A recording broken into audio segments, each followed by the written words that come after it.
Hi අලුතෙන් cake හදන ගොඩාක් අයට තියෙන ප්‍රශ්නයක් තමයි කේක් එක වටේ අයිසින් එක ලස්සනට ගාගන්න බැරි එක. නීට් එකට ගාගන්න බෑ. ඉතින් ඔන්න මම වීඩියෝ එකක් අරගෙන ආවා. ඕගොල්ලෝ මුලින්ම ඔයාලා හදපු කේක් එක ක්‍රම් කෝට් කරගන්න. ක්‍රම් කෝට් කරනකොට ගොඩාක් අයිසින් ගාගන්න එපා. තුනී අයිසින් ලේයර් එකක් ගාලා ක්‍රම් කෝට් කරගන්න.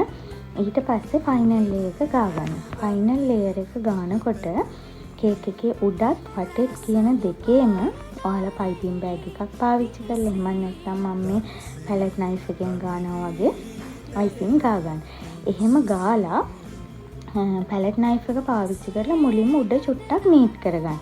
ඔයාලට උඩ නීට් කරගන්න ගොඩක් අමාරුයිනේ. උඩ චුට්ටක් නීට් කරලා ඊට පස්සේ ස්ක්‍රැපර් එක පාවිච්චි කරලා වටේ හොඳටම නීට් කරගන්න.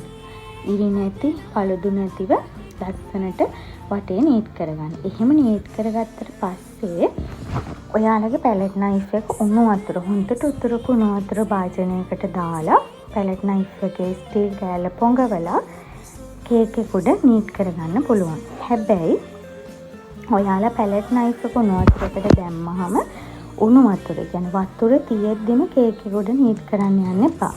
හේතුව තමයි වතුර ගෑවුනහම අර කේක් එකේ අපි දාලා තියෙන කලර් එක වෙනස් වෙන්න බලනවා. මම දැක්ක කීප දෙනෙක් එක අහලක් තියෙනවා කොහොමද එහෙම කරන්න කියලා.